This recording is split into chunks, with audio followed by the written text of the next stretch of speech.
The job I took up in Fairport and kept for 2 years was a job in a bone factory.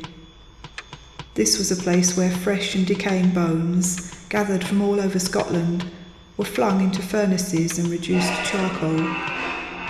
The charcoal was sold to refineries to purify sugar. The grease was filled into drums and dispatched for some purpose which I no longer remember. The bones, decorated with festoons of slowly writhing fat yellow maggots, lay in the adjoining railway siding and were shunted into the factory whenever the furnaces were ready for them. Seagulls flying up from the estuary always about these bones, and the trucks as they lay in the siding looked as if they were covered with moving snowdrifts. There were sharp complaints from Glasgow whenever the trucks lay too long in the siding, for the seagulls could gobble up 100 weight of maggots in no time, and as the bones had to be paid for by their original weight, and the maggots were part of it, this meant a serious loss to the firm. After one of these complaints, the foreman, an Irishman, would go out and let off a few shots at the seagulls, who would rise, suddenly darkening the windows. But in a little while they would be back again. The job I took up in Fairport.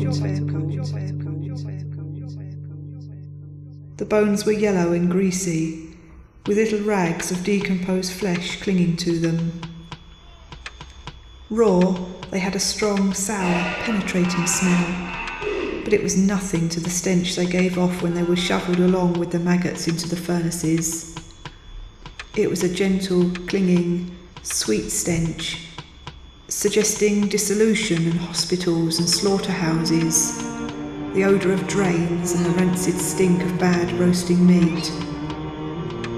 On hot summer days it stood round the factory like a wall of glass.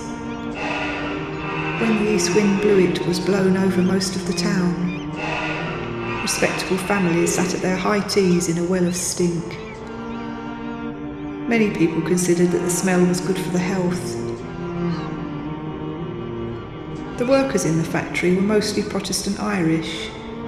The men would pay 4p an hour, the women less. The grease of the bones worked into the clothes, their skin, their hair, and under their nails. They carried about with them everywhere the smell of sour fat. There were old, faithful hands in the place who had spent their lives among the bones. They were morosely feudal, proud that they could speak their minds to young Mr. C without any risk of being sacked. They made free with the bones, humorously flinging them at one another as they sat at their midday meal in the boneyard.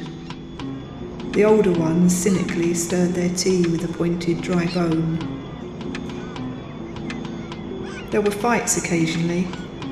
Once, when the factory was busy, a dozen Irish Catholics were taken on and quietly told not to say anything about their religion. But the Protestants soon smelt them out, and there was a great battle in the yard, with hurtling bones darkening the air. The Catholics, covered with blood and maggots, were hurriedly summoned to the office and paid off.